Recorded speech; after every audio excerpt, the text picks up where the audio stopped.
నమస్తే, నేను Gautami. Welcome to breakfast show. ముంబైలో ఉండే మహిళలు జర జాగ్రత్త. నైటీ వేసుకుని బయటకు వెళ్లారంటే మీకు 500 రూపాయల జరిమానా పడుద్ది. అవును, ముంబైలోని గొట్టివలి గ్రామంలో ఈ నిబంధనలు అమలవుతున్నాయి. నైటీలు వేసుకోవడాన్ని ఇక్కడి ఇంద్రాయణి మహిళా మండలి నిషేధించింది. ఎవరైనా బహిరంగ ప్రదేశాల్లో నైటీలు ధరించి కనిపిస్తే 500 రూపాయలు వసూలు చేయాలని ఆదేశాలు జారీ చేసింది. అంతేకాదండోయ్, ఈ ఆదేశాలను గ్రామ కూడలిలో ఒక పెద్ద బోర్డు పైన రాసిపెట్టింది. ఈ విచిత్ర ఆదేశాలతో ఒక్కసారిగా నవి ముంబైలోని గొట్టివలి గ్రామం వార్తల్లోకి వచ్చింది. ఇంద్రాయణి మహిళా మండలి సభ్యులు తాము చేసింది సబబేనని చెబుతూ ఉండగా అనేక మంది దీనిని తప్పుపడుతున్నారు. అత్యాచారాల ఘటనలను అడ్డుకోవడం ఎలా అనే విషయంపై సమాలోచనలు జరిపిన మహిళా సంఘం సభ్యులు చివరకు గౌన్లు, నైటీలు వేసుకోవడాన్ని నిషేధించారు.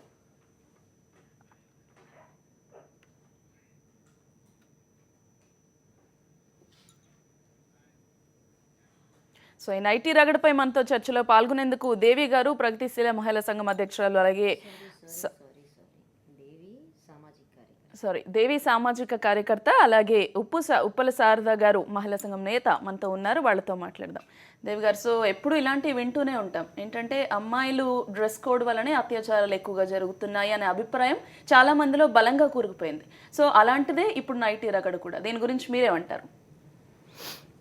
కొన్ని వందల సార్లు ఈ విషయం మీద చర్చ నడిచింది మన మధ్య, అన్ని ఛానల్స్లో నడిచింది. ఇప్పుడు మొట్టమొదటి విషయం ఏంటంటే దీన్ని మనం అర్థం చేసుకోవాల్సింది, ఒకటి, డ్రెస్సుకిను అత్యాచారాలకి సంబంధం లేదు. ఆ విషయం ఎన్ని సందర్భాల్లో చెప్పినా ఆడవాళ్ళకి కానీ మగవాళ్ళకి కానీ అర్థం కావట్లేదు. ఎన్నిసార్లు మాట్లాడినా టైట్ డ్రెస్సులు వేసుకోవడం, లేకపోతే అమ్మాయిలు కొంచెం బయట తిరగడం, ఇవే కారణాలు, జాగ్రత్తలు తీసుకోకపోవడం అని మాట్లాడతారు. అత్యాచారాలకు అసలు కారణం ఏంటి, ఏ దృక్పథం వల్ల అత్యాచారాలు జరుగుతున్నాయి అనేది మనం చర్చలోకి రానివ్వట్లేదు. Point number 1. నెంబర్ 2, అత్యాచారాలు జరిగే దాంట్లో డ్రెస్సులకి సంబంధించి ఒక మాట చెప్తాను. యాక్షన్ ఎయిడ్ వాళ్ళు ఈ మధ్య లెక్కలన్నీ తీశారు. ఇట్లా మాట్లాడుతుంటేనే వాళ్ళు ఏం లెక్కలు తీశారంటే, అత్యాచారాలు జరిగిన వాళ్ళలో 10% మంది ఏం వేసుకుని ఉన్నారు అంటే ఫ్రాక్లు వేసుకుని ఉన్నారు. ఎందుకని అంటే వాళ్ళు ఏజ్ గ్రూపు 10 సంవత్సరాల లోపు. అంటే 10% మంది పసిపిల్లల మీద అత్యాచారాలు జరుగుతున్నాయి. వాళ్ళు ఫ్రాక్ వేసుకోవడం ఎవరిని రెచ్చగొట్టిందని నేను ప్రత్యేకంగా అడగక్కర్లేదు. రెండోది, ఇంకొక 80% మంది వాళ్ళు చీరలు కట్టుకుని ఉన్నారు. ఎందుకు చీరలు కట్టుకుని ఉన్నారంటే, మనకి మొత్తం మీద జరుగుతున్న అత్యాచారాల్లో 75% గ్రామీణ ప్రాంతాల్లో జరుగుతున్నాయి. ఈ గ్రామీణ ప్రాంతాల్లో జరుగుతున్నప్పుడు గ్రామీణ ప్రాంతాల్లో ఉండే మహిళలు ప్యాంట్ షర్ట్లు జీన్స్లు వేసుకునే దశ ఇంకా రాలేదు ఇక్కడికి. అసలు వాళ్ళ సాంప్రదాయ దుస్తులు వేసుకొని ఉన్నారు. మిగిలిన 10% మంది ఎవరైతే ఉన్నారో వీళ్ళల్లో 6% మంది షల్వార్ కమీజులు వేసుకుని ఉన్నారు. షల్వార్ కమీజ్ అనేది విదేశాలకు సంబంధించిన డ్రెస్ కాదు, అది కూడా భారతదేశం డ్రెస్సే. కాబట్టి షల్వార్ కమీజు చాలా రాష్ట్రాల్లో అది సాంప్రదాయ డ్రెస్. కాబట్టి ఇంకా మిగిలిన 4% మంది ఎవరైతే ఉన్నారో ఆ 4% మంది అత్యాచారాలు నిరోధించడానికి డ్రెస్సుల గురించి మాట్లాడడం ఎంత అవసరమా ఒక ప్రశ్న. రెండో అంశం ఏంటంటే, డ్రెస్సుల గురించి మాట్లాడేటప్పుడు ఏ ఏజ్ గ్రూపు ఎట్లా రెచ్చగొట్టబడతారు, అత్యాచారాలకు సంబంధించి డ్రెస్ కోడ్ మీరు పెట్టేటప్పుడు అత్యాచారాలు ఏవైతే నమోదు చేస్తున్నారో, డ్రెస్సులు తీస్తున్నారో, ఏ పోలీస్ అధికారి కానీ ఎవరైనా ఆదేశాలు జారీ చేశారా, వాళ్ళు ఏ రకమైన డ్రెస్సులు తీస్తున్నారో ఆ డ్రెస్సులన్నింటినీ లెక్కలు తీసి స్టాటిస్టిక్స్ మీకు ఇస్తాము అని చెప్పారా ఒకటి. రెండోది, డ్రెస్ కోడ్కి సంబంధించి పెద్ద సమస్య ఏంటంటే, ఈ మొత్తం చర్చలో ఉండే పెద్ద తప్పుడు అభిప్రాయం ఏంటంటే, మనం ఏదైనా చీర కావచ్చు, లేకపోతే షల్వార్ కమీజ్ కావచ్చు, జీన్స్ ప్యాంట్ షర్ట్ కావచ్చు, బయటికి వెళ్ళేటప్పుడు వేసుకుంటాం, రైట్. కానీ 76% అత్యాచారాలు ఎక్కడ జరుగుతున్నాయంటే ఇండ్లు పరిసర ప్రాంతాల్లో జరుగుతున్నాయి. చేస్తున్న వాళ్ళల్లో 94% మంది మనకు తెలిసిన వాళ్ళే. తెలిసిన వాళ్ళు అంటే బంధువులు, రక్త బంధువులు, దగ్గర బంధువులు 37% మంది ఉన్నారు. అంటే మన ఇంట్లో వాళ్ళు, తండ్రి, అన్నదమ్ములు, మేనమామలు, తాతలు, ఇబామరుదులు, ఇట్లాంటి దగ్గర బంధువులు. పక్కింటి ఇరుగు పొరుగు వాళ్ళు, తెలిసిన వాళ్ళు మిగిలిన శాతం కంపోజ్ చేస్తున్నారు, బంధువులు కానీ. అంటే ఓవరాల్గా మనం చర్చించాల్సిన అంశం ఏంటి అంటే, ఇళ్లల్లో ఇంత భారీ శాతం అత్యాచారాలు ఇంటి పరిసరాల్లో కానీ తెలిసిన వాళ్ళు ఎందుకు చేస్తున్నారు, తెలిసిన మొహాలే అత్యాచారాలకు ఎందుకు పాల్పడుతున్నారు, తెలిసిన మొహాలు పాల్పడుతున్నారు అంటే దానికి డ్రెస్ అనేది పెద్ద అప్పటికప్పుడు రెచ్చగొట్టే అంశం కింద ఉంటుందా? తెలిసిన వాళ్ళు చేస్తున్నారు అంటే ఆ పాయింట్ ఆఫ్ టైంలో ఎవరూ లేని అవకాశమో, సందర్భమో, ఎప్పటి నుంచో మనసులో పెట్టుకున్న ఫీలింగో, ఇట్లాంటివేవో పనిచేస్తూ ఉంటాయి. అంతే తప్ప అప్పటికప్పుడు వేసుకున్న డ్రెస్సును బట్టి రెచ్చగొట్టి వెళ్ళిపోయి పడతారు అనుకోవడం చాలా తప్పు. అట్లా పడే లెక్క అయితే మన సినిమా హాల్స్ తెరలన్నీ చించేయాలి. అట్లాంటివి ఏం జరగట్లేదు కదా. సో శారద గారు మీరేమంటారు, మీ అభిప్రాయం ఏంటి ఈ విషయం గురించి? ఇక్కడ ఒక విషయం మనం అందరం ఆలోచించాలి. ముఖ్యంగా మహిళలు మన భారతదేశంలో విదేశీ సంస్కృతిలో ఈరోజు వెళ్తున్నారు. కానీ ఒక్కటి మాత్రం నేను గట్టిగా చెప్పగలను, అత్యాచారాలకి డ్రెస్ కోడ్కి మాత్రం సంబంధం లేదు.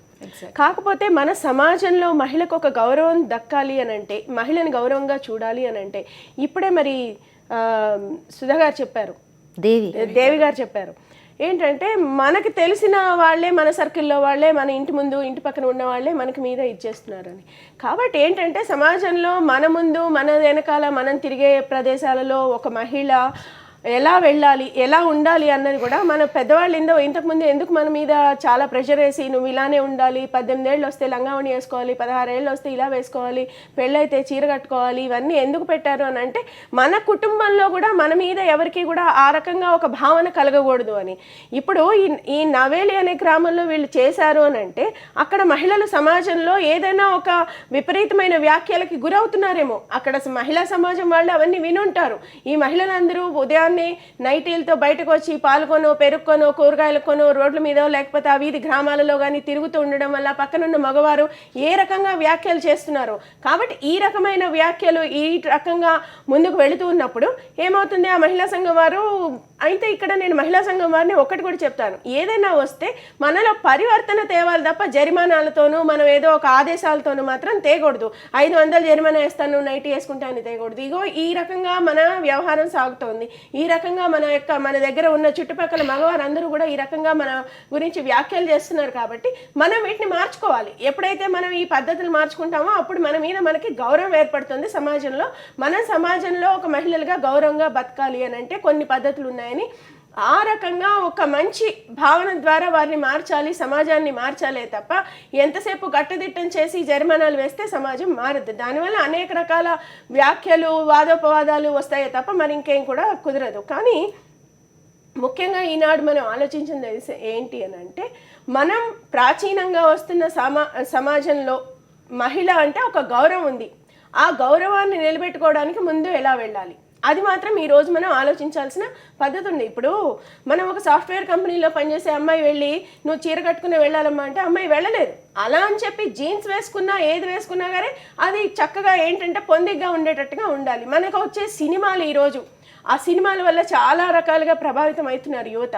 ఆ సినీ ప్రభావం ఎంత ఉందంటే ఇంకా అసలు వెర్రితలలు వేస్తోంది. అదే రకంగా మగవారు ఈ రకంగా మారడానికి కారణం అనేది కూడా చాలా మద్యం ఈరోజు మద్యాలు కానివ్వండి, డ్రగ్స్ కానివ్వండి, గాంజాలు కానివ్వండి, ఇటువంటివన్నీ మనకి విచ్చలవిడిగా దొరకడం వల్ల వీళ్ళందరూ కూడా దానికి బానిసలయ్యి ఆడవారిని, తర్వాత ఇవన్నీ అయిపోయాక దృష్టి ఎక్కడ పోతుంది, ఆడవారి మీద పోతుంది. ఆడవారిని కూడా ఒక విలాస వస్తువుగా చూసి ఈ రకమైన మాటలు అనడం, ఎక్కడ ఏ సినిమా హాల్కి వెళ్ళండి, మాల్కి వెళ్ళనివ్వండి, ఎక్కడికైనా వెళ్ళనివ్వండి, దుర్భాషలు అంటే మొదలు పెట్టారు. అసలు వాళ్ళు తల ఉంచుకొని వెళ్ళిపోయినా, తలెత్తి వెళ్ళిపోయినా ఎన్ని రకాల మాటలు వినాల్సి వస్తుంది అంటే, ఒక అమ్మాయి ముందుకు వెళ్తే సమాజం మారాలి. సమాజాన్ని మార్చడానికి ప్రతి ఒక్కరూ కృషి చేయాలి. మీరు ఖచ్చితంగా సమర్థిస్తున్నారు, మంచి విషయమే అంటున్నారు. అంటే సమాజంలో ఏదైనా ఒక చోట మనం బాగలేదు అని మన మనసులో 10 మంది అనుకున్నప్పుడు దాన్ని మార్చుకోవాల్సిన పద్ధతి ఉంటుంది. అయితే నేను ఒక స్త్రీగా మనకు ఒక హక్కు ఉంది, మనం అలంకరించుకోవచ్చు. మనకి అలంకరణ అనేది స్త్రీకి ఉన్న ప్రాథమిక హక్కు. తనకి ఇష్టమైన రీతిలో తను అలంకరించుకోవాలి, అది కాదనే హక్కు ఎవ్వరికీ లేదు. కాకపోతే ఈ రకంగా ఎప్పుడైతే ఒక సమాజంలో, ఒక గ్రామంలో ఏ రకంగా వ్యాఖ్యలు వస్తున్నాయి, మనం దాన్ని ఏ రకంగా ముందుకు తీసుకెళ్ళాలి అని ఒక మహిళా మండలి ఉందో, ఆ మహిళా మండలి అక్కడ ఒక చిన్న మీటింగ్ పెట్టో లేకపోతే అందరికీ తెలియపరచో ఆ యొక్క గ్రామంలోని మహిళల్ని మార్చాలి. ఇలాంటి జరిమానాలు లేకపోతే ఈ రకంగా శిక్షలు ఇవి విధించడం మాత్రం మన భారతదేశ సంస్కృతి కానివ్వండి, భారతదేశంలో ఉన్న మన హక్కులకు కానివ్వండి, ఇది ఎంత మాత్రం మంచి పద్ధతి కాదు. సో ఈరోజు నైటీ వేసుకోవద్దు అని ఖచ్చితంగా చెప్పి వేసుకుంటే 500 జరిమానా అని ఒక ప్రాంతంలో చెప్పారు. రేపు అదే విషయం మరొక ప్రాంతంలో మరొక డ్రెస్ విషయంలో జరగవచ్చు. సో అంటే ఖచ్చితంగా స్త్రీ స్వేచ్ఛని స్త్రీయే హరిస్తుంది అనేది క్లియర్ గా అర్థమవుతుంది ఈ విషయం ద్వారా. దాని గురించి ఏమంటారు మరి? అంటే ఖచ్చితంగా ఇది కరెక్ట్ కాకపోవచ్చు అని కూడా చాలా మంది అభిప్రాయపడుతున్నారు. అసలు డ్రెస్ అనే విషయం గురించి ఎందుకు మాట్లాడాలి? డ్రెస్కి ఒక మనిషిని అత్యాచారాలకి పాల్పడడానికి సంబంధం లేదు అనేది అందరూ గగ్గోలు పెడుతున్న విషయం. కానీ మళ్ళీ మహిళలే ఒక నైటీ వేసుకోవద్దని ఈరోజు చెప్పిన వాళ్ళు రేపు చీరలే కట్టుకోండి అంటారా? అనేది ఎంతవరకు సమంజసం అంటారు? అది ఇక్కడ నేను ఏదైతే ఈ నవేలి మహిళా మండలిని ఏ రకంగా మీ టీవీ ద్వారా ఏం చెప్తున్నాను అంటే, మీకు ఎక్కడ అసమంజసంగా ఉందో దాన్ని అందరి అభిప్రాయాలు తీసుకోండి. అందరి అభిప్రాయాల్లో మనం ఎందుకు ఈ రకంగా మనం చేయాల్సి వస్తుంది అనేది మాత్రం తెలుసుకోవాలి.